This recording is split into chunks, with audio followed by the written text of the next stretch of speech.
bahas mengenai taksonomi dan klasifikasi serangga. Melanjutkan materi minggu lalu sebagai bentuk dari hama-hama yang nantinya akan kita kendalikan. Hama ini untuk mengendalikannya kita harus tahu dulu taksonomi dan klasifikasinya secara singkat atau lebih kepada mengenal saja, gitu ya. Nah, taksonomi itu berasal dari kata takson dan nomos. Takson artinya kelompok dan nomos artinya hukum. Hukum atau aturan yang digunakan untuk menempatkan suatu makhluk hidup pada takson tertentu atau pada kelompok tertentu. Itu menurut Adi Sumarto tahun 2003. Taksonomi ini nanti akan mempelajari bagaimana hukum-hukum dari suatu kelompok atau dilihat dari morfologinya dia akan masuk kelompok yang mana. Seperti itu. Atau untuk klasifikasinya atau penggolongan, dia berperan untuk menentukan taksonomi suatu spesies.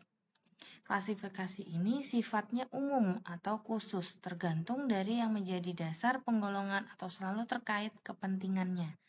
Ada kepentingan ataupun dasar-dasar dalam penggolongan suatu morfologi serangga.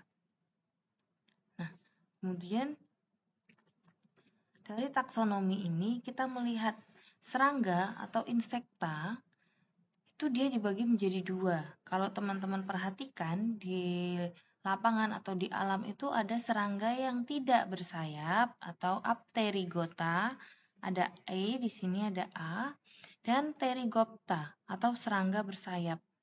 Nah, serangga yang tidak bersayap itu apakah ulet termasuk serangga yang tidak bersayap, Bu? Gitu.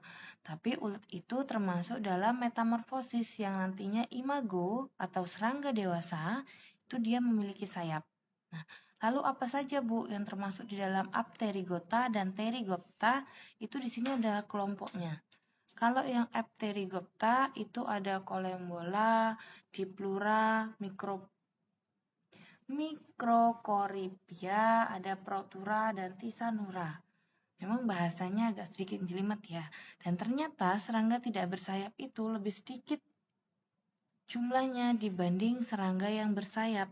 Kalau serangga bersayap itu kelompoknya banyak sekali. Ya. Nah, ini di antara yang tidak bersayap ini yang hanya 5 dibandingi dengan yang bersayap ini banyak sekali. Jadi kita bisa lihat bahwa serangga itu kebanyakan memiliki sayap.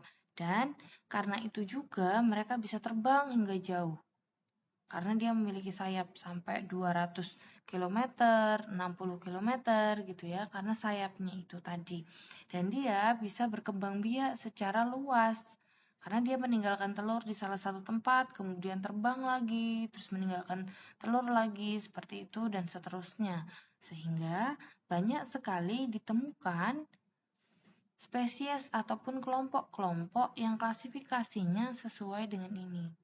Nanti kita akan pelajari salah satu ataupun satu-satu dari setiap kelompok apterygota dan pterygopta.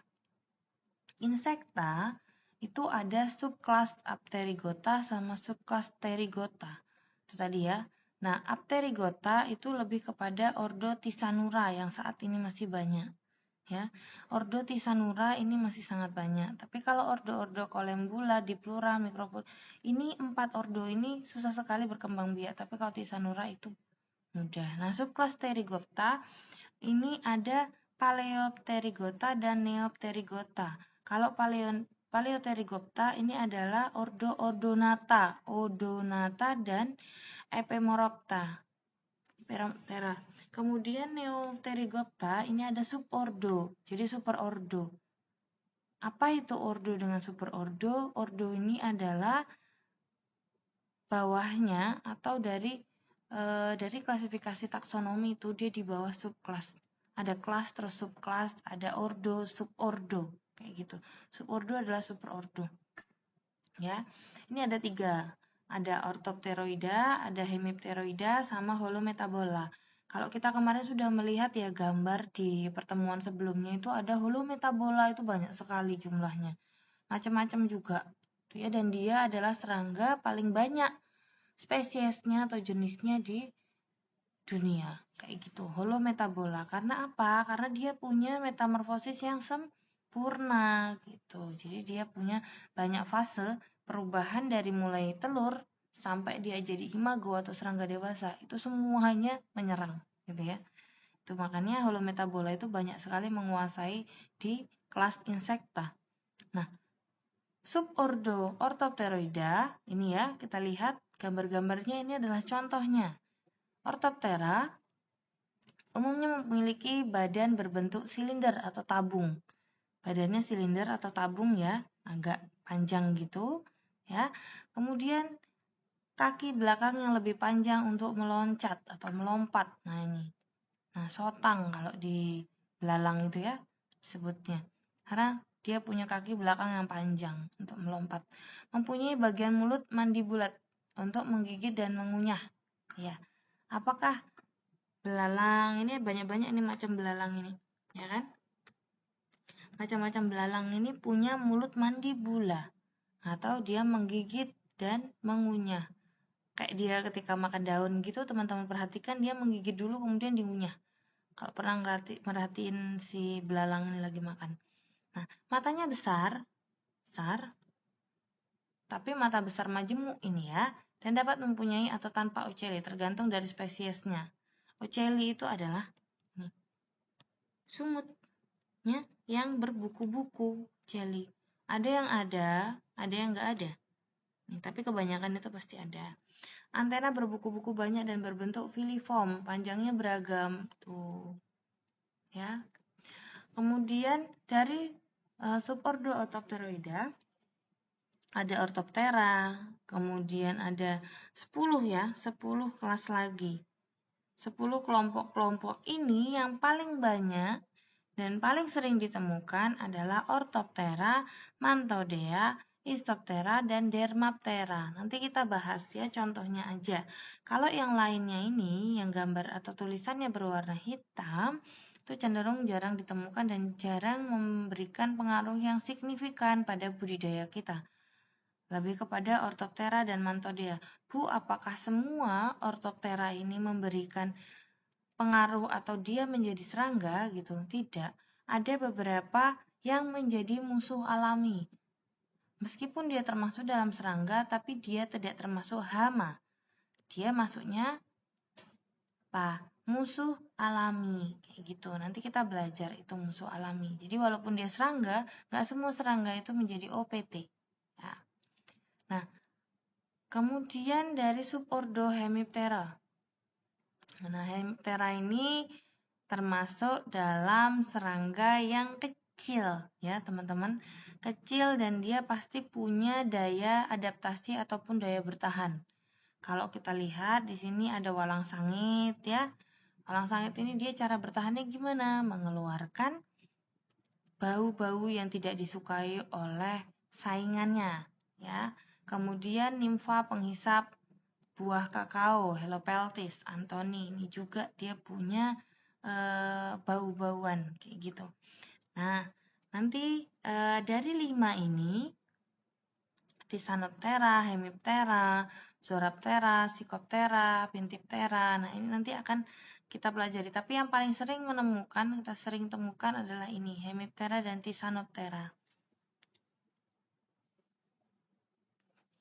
Subordo Holometabola itu berupa Neuroptera, Megaloptera, Rapidioptera, Coleoptera, dan lain sebagainya ini ya. Yang warna merah ini adalah yang sering kita temukan ya. Megaloptera, Rapidioptera, Coleoptera kayak gitu. Ini yang sering kita temukan ya, teman-teman. Nah, untuk di gambar ini kita bisa melihat bahwa ini adalah metamorfosis sempurna yang dimiliki oleh kupu-kupu.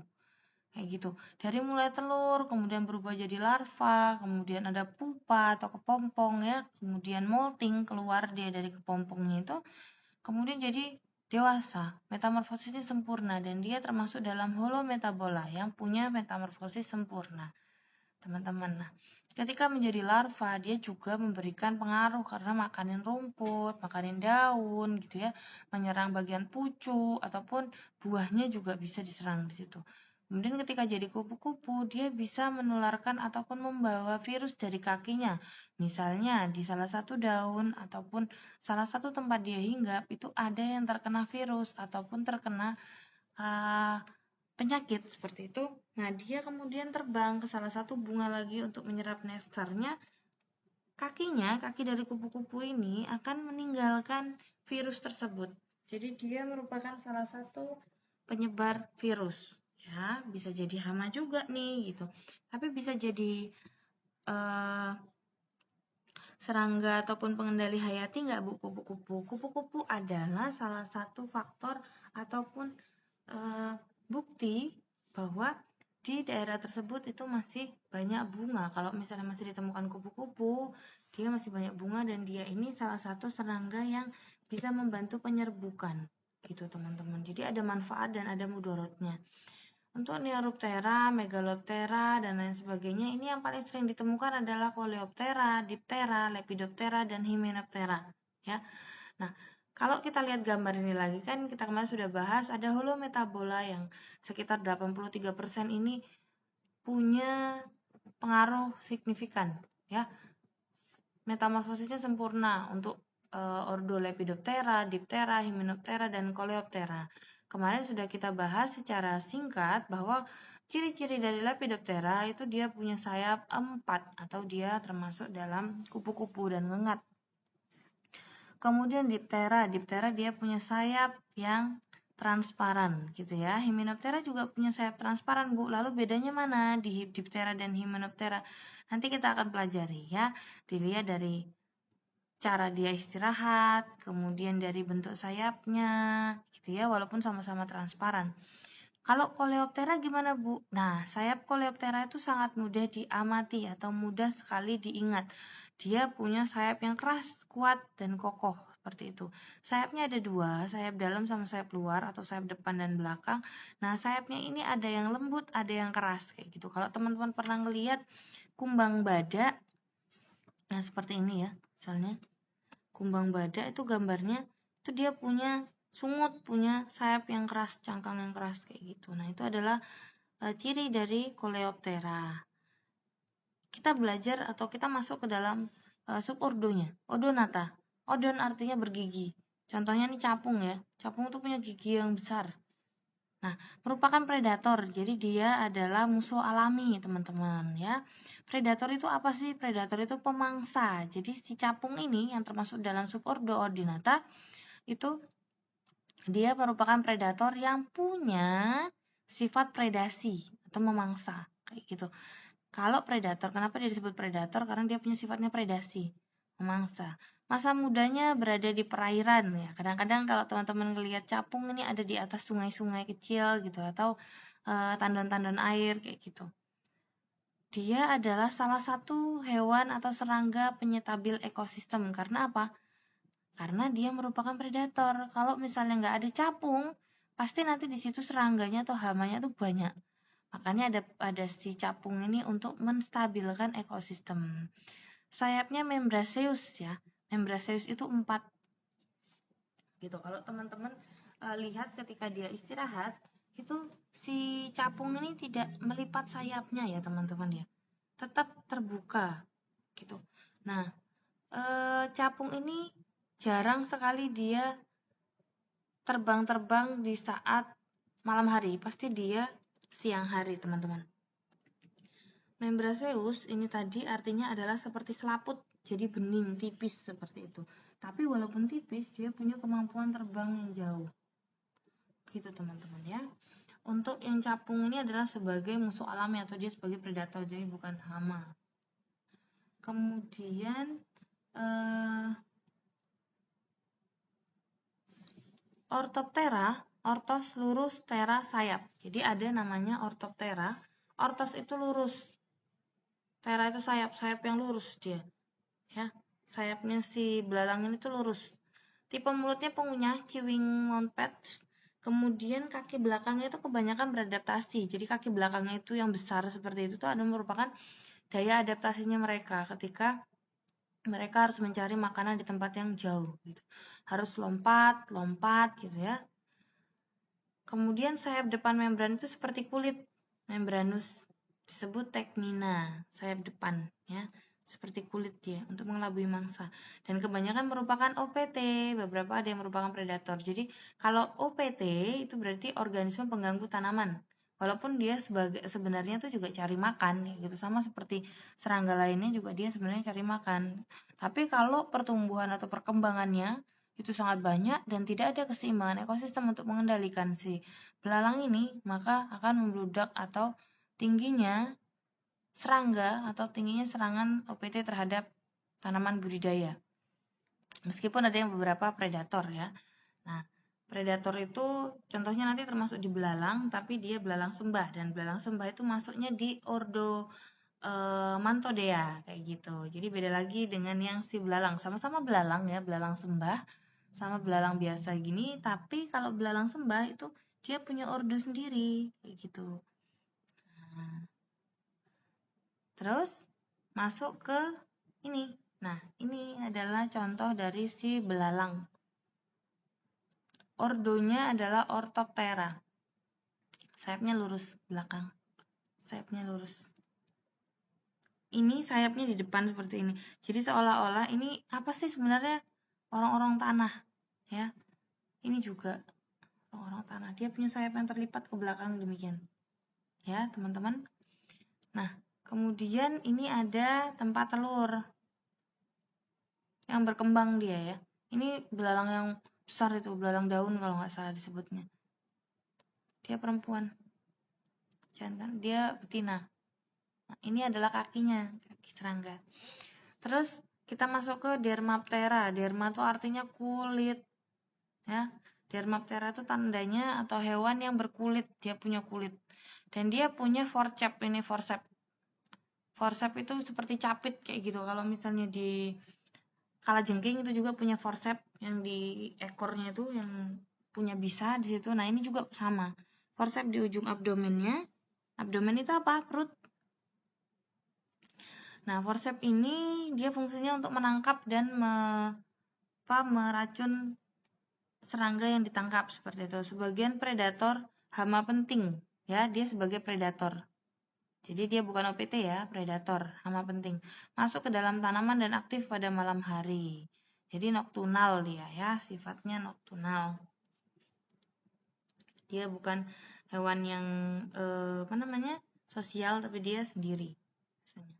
Nah, teman-teman, untuk beberapa contoh forcep ini teman-teman jarang lihat karena dia sembunyi di dalam tanah. Sembunyi di dalam tanaman ataupun di dalam tanah juga, dan dia mengendalikan hama-hama di tanah seperti itu. Kemudian aktif pada malam hari. Beberapa mungkin ditemukan di atas permukaan tanah, tapi tidak banyak ya. Kemudian Mantodea. Nah, ini yang kita sebut sebagai belalang sembah ya. Walaupun dia disebutnya belalang, tapi dia punya subordo sendiri, superordo. Dia punya kaki depan. Kaki depan yang panjang. Kalau belalang biasa itu kaki belakang untuk melompat ya. Kalau ini Mantodea itu satu-satunya ya, satu-satunya contoh itu Mantodea.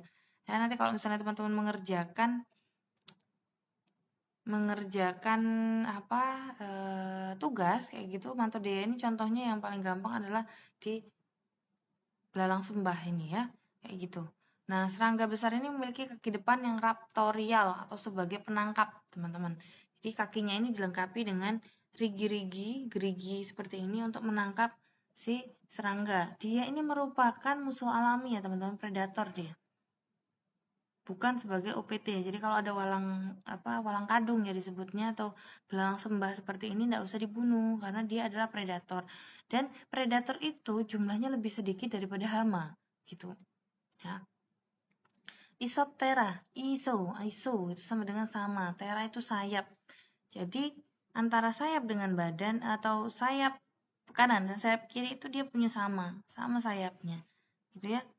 Sayap depan dan belakang itu punya bentuk dan ukuran yang sama. Kanan, kiri, depan, belakang itu sama sayapnya. Jadi 4 sayap atau 2 sayap itu dia punya contoh yang sama. Kalau belalang itu kadang-kadang yang depan lebih keras, yang belakang lebih lembut. Ataupun seperti tadi di capung tadi yang sayap depan 4 sayap ya, 2 pasang kanan, 2 pasang kiri kayak gitu. Nah, itu biasanya dia yang bagian depan itu lebih lebar, lebih panjang gitu, cuman yang bagian belakang lebih kecil, biasanya kayak gitu. Nah, kalau Isoptera seperti contohnya ini si rayap. Nah, rayap kalau sudah besar jadi laran itu dia punya sayap yang sama. Ya, alat mulutnya itu tipe menggigit dan mengunyah, sama seperti si belalang ciwing, ya. Mau posisinya tapi nah dia di depan. Kalau belalang itu agak ke bawah, di bawah kepala ya, agak ke bawah gitu. Tapi kalau misalnya ini, Isoptera ini, si rayap ini dia di depan. Nah, antena, dia juga punya antena berbentuk moniliform, ya, berbuku-buku antenanya nih. Kalau pernah memperhatikan rayap ya gambarnya kayak gini. Metamorfosisnya itu bertahap atau paurometabola. Isoptera merupakan serangga eusosial. Gitu. Dia suka berkumpul, dia saling membantu gitu ya. Rayap dia. Kemudian hemiptera. Hemi itu setengah ya. Tera itu sayap. Jadi sayapnya tuh seperti setengah gitu. Nah, hemiptera ini unik teman-teman karena dia punya sayap yang awalnya itu lembut ya. Awalnya itu lembut seperti sayap belakang ini, kemudian lama-lama dia semakin dewasa semakin mengeras. Jadi seolah-olah dia punya sayap yang separuh, setengah gini. Hemiptera ya. Nah, padahal sebenarnya semuanya sayap gitu. Merupakan gabungan dari Heteroptera dan Homoptera. Jadi Hemiptera ini gabungan atau persilangan ya. Setelah evolusi, mereka mengadaptasi suhu atau lingkungan yang ada, kemudian mereka bergabung dari Heteroptera dan Homoptera jadi Hemiptera, setengah dia sayapnya. Terus dia adalah serangga pencucuk penghisap. Dia punya mulut yang mencucuk dan menghisap seperti nyamuk gitu. Subordo Heteroptera disebut Hemilithera gitu subordonya. Untuk subordo Achuronica dan Stereonorica hampir semuanya adalah pemakan tanaman. Dia ini pemakan tanaman kalau ini, tapi kalau ini buah biasanya, pencucuk penghisap buah. Kalau ini tanaman ya. Tapi yang sering ditemukan teman-teman paling ini sama ini. Tisanoptera. Nah, ini dia trips, teman-teman. Yang punya tanaman Solanaceae atau cabai, terong, gitu, tomat, itu sering ditemukan trips mungkin ya. Sering ditemukan trips. Trips ini adalah seperti kutu yang kecil, dia suka ngisep daun gitu, cairan daun gitu. Dia banyak di bagian bawah daun. Nah, trip-trip ini ukuran tubuhnya kecil, 0,5 sampai 5 mm. Bergerak sangat cepat. Pinggir sayap dengan rumbai-rumbai rambut panjang. Jadi kalau teman-teman perhatikan si trip ini, nah ini adalah rumbai-rumbai rambut yang panjang, kayak gitu. Mulutnya juga penghisap, proboscis, gemuk, kuat, dan tirus. Jadi proboscis itu yang bisa digulung itu mulutnya, kayak kubu-kubu ya. Mulutnya penghisap. Karena dia suka ngisap cairan di daun. Daun udah setipis itu cairannya dihisap pula. Makanya kalau ada si kutu ini, si trip ini, daunnya tuh biasanya ada warna putih, garis gitu. Itu adalah diserap oleh si trip ini cairannya gitu. Di daun itu ada cairan ya teman-teman. Nah, metamorfosenya dia antara lengkap dengan tidak lengkap. Bedanya di mana, Bu? Gitu. Nah, itu tergantung dengan jenis-jenis tripnya. Tripnya ini adalah lebih umum. Nanti ada kelompok-kelompok trip lagi. Kebanyakan merupakan hama, menyerang bunga, daun, batang, dan tunas, ya. Dan dia adalah vektor tanaman. Vektor pembawa penyakit, ya. Vektor itu adalah pembawa. Kaki-kakinya, sayapnya itu bisa membawa penyakit, ya, si trip ini. Dan trip ini punya kemampuan bertelur banyak. Sekali bertelur dia 300 sampai 600 telur. Dan dia bisa bertelur dan kawin pada 2 musim itu. Antara musim penghujan ke musim panas, ya, dia itu bertelur. Nanti antara musim panas ke musim hujan dia kawin. Jadi terus setiap setahun itu dia terus menghasilkan keturunan. Nah, teman-teman ada tugas individu nih. Jadi monggo teman-teman setiap individu mencari ciri dari tiap ordo serangga sesuai dengan ordo yang didapatkan. Teman-teman boleh memilih 3 ordo saja, ya. 3 ordo saja. Bagaimana metamorfosisnya, sempurna atau tidak sempurna, dari ciri dan contoh tiap ordo itu, kemudian serangganya ditulis di situ. Ya, misalnya teman-teman nyari jurnal atau nyari buku atau nyari sumber lain misalnya ya. Nah, itu boleh dicari ordo Hemiptera. Yang termasuk dalam ordo Hemiptera itu apa aja contoh serangganya. Kemudian dicari metamorfosisnya. Metamorfosisnya sempurna atau tidak sempurna, kayak gitu. Cirinya apa kok bisa disebut dengan ordo tersebut, gitu ya. Mudah saja dan minimal 3 serangga ya teman-temannya dari 3 ordo. Teman-teman mencari 3 ordo dan 3 serangga tiap ordo tersebut. Ordonya misalnya Tisanura, tadi ada macam-macam, kemudian ada Coleoptera, Hemiptera, Diptera gitu ya. Itu boleh. Teman-teman silahkan. Itu saja yang bisa saya sampaikan. Semoga bermanfaat. Tugasnya dikerjakan ya teman-teman ya. Saya akhiri. Wassalamualaikum warahmatullahi wabarakatuh.